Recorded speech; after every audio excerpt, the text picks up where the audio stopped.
O que parecia ser apenas mais uma semana comum em Brasília se transformou em um terremoto político que ninguém conseguiu ignorar. Nos bastidores do poder, surgiram informações de que uma reunião interna de ministros do Supremo Tribunal Federal teria sido gravada, e o nome que passou a circular no centro dessa história foi o do ministro Dias Toffoli. A simples possibilidade de um encontro reservado da mais alta corte do país ter sido registrado já foi suficiente para acender alertas, provocar indignação entre aliados, desconfiança entre adversários e uma pergunta inevitável: o que exatamente estaria acontecendo dentro das instituições brasileiras? Segundo relatos que começaram a circular no meio político, a existência dessa gravação teria gerado tensão interna e discussões duríssimas entre magistrados.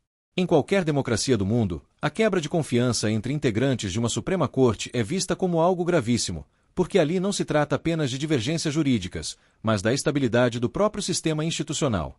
A narrativa que ganhou força nos bastidores fala em crise de confiança, isolamento político e até em discussões sobre responsabilizações, algo que, se confirmado oficialmente, representaria um episódio sem precedentes recentes. Ao mesmo tempo, outro elemento passou a se conectar com essa turbulência: investigações conduzidas pela Polícia Federal envolvendo o empresário Daniel Vorcaro, ligado ao chamado caso do Banco Master.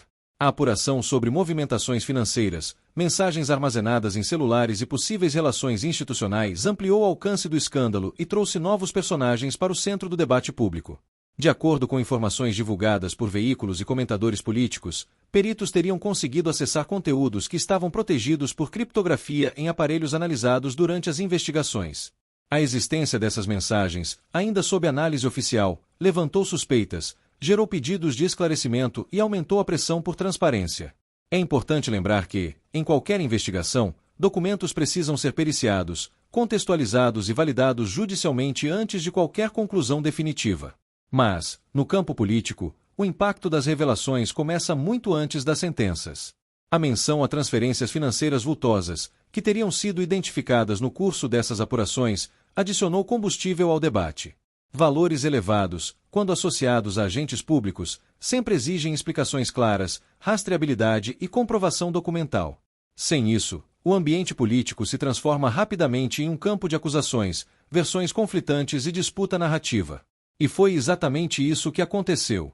Parlamentares passaram a defender investigações mais amplas, enquanto outros classificaram a situação como tentativa de politização de apurações que ainda estariam em andamento. O resultado foi o que o Brasil já conhece bem: uma divisão intensa de discursos, interpretações opostas e a sensação de que o país assiste a mais um capítulo de confronto entre instituições. Nesse cenário, a comissão parlamentar de inquérito relacionada ao caso ganhou um novo peso político.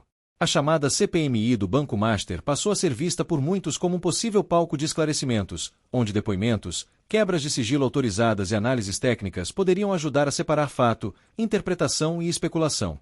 Enquanto isso, outro tema entrou na mesma tempestade política e ampliou ainda mais o alcance da crise. A discussão sobre propaganda eleitoral antecipada voltou ao centro das atenções por causa de um desfile da Escola de Samba Acadêmicos de Niterói que apresentou um enredo contando a trajetória do presidente Luiz Inácio Lula da Silva.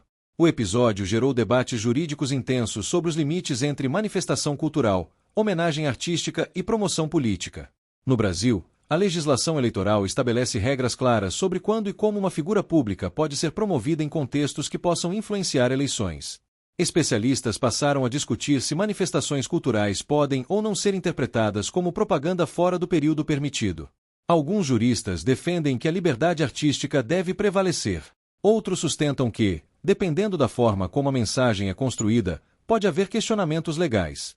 Esse tipo de discussão não é novo, mas ganha outra dimensão quando ocorre em meio a um ambiente já carregado de desconfiança institucional.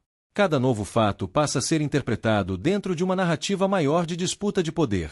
No meio desse cenário aparece também o nome do ministro André Mendonça, que tem atuação ligada à justiça eleitoral por meio do Tribunal Superior Eleitoral. A participação de integrantes do judiciário em debates que tangenciam investigações parlamentares e questões eleitorais sempre gera atenção redobrada, porque exige equilíbrio rigoroso entre funções constitucionais diferentes. O Brasil vive um momento em que tudo acontece ao mesmo tempo. Investigações financeiras complexas, debates jurídicos delicados, tensões entre poderes e uma sociedade hiperconectada que acompanha cada detalhe em tempo real. O que antes levaria meses para repercutir, hoje se transforma em crise em questão de horas. E é aí que surge a pergunta que não quer calar. Estamos diante de um escândalo com consequências estruturais ou de mais um episódio de conflito político amplificado pela polarização nacional? A resposta depende de algo que ainda está em construção, provas analisadas dentro do devido processo legal. Em democracias sólidas, acusações precisam ser investigadas com profundidade, mas também com responsabilidade. Nem condenações antecipadas nem blindagens automáticas ajudam a esclarecer a verdade. O que fortalece instituições é justamente o oposto: investigação técnica, direito de defesa e decisões transparentes. O impacto político, porém, já é real. A simples circulação dessas informações alterou discursos no Congresso, influenciou posicionamentos partidários e reacendeu o debate sobre os limites de atuação entre judiciário, legislativo e executivo. Quando a confiança institucional é colocada em xeque, o efeito não fica restrito a Brasília. Ele chega à economia, ao investimento, à percepção internacional e à vida cotidiana da população. A história recente mostra que crises políticas brasileiras costumam seguir um roteiro conhecido. Primeiro vêm as revelações. Depois a disputa de versões. Em seguida, a judicialização. E, por fim, anos de desdobramentos que redefinem cenários eleitorais e alianças de poder. Ainda é cedo para saber qual será o desfecho desse episódio. Mas já é possível afirmar que ele se tornou mais um capítulo decisivo na longa relação entre política, justiça e opinião pública no país. Um capítulo que expõe como decisões tomadas em gabinetes fechados podem repercutir em toda a sociedade.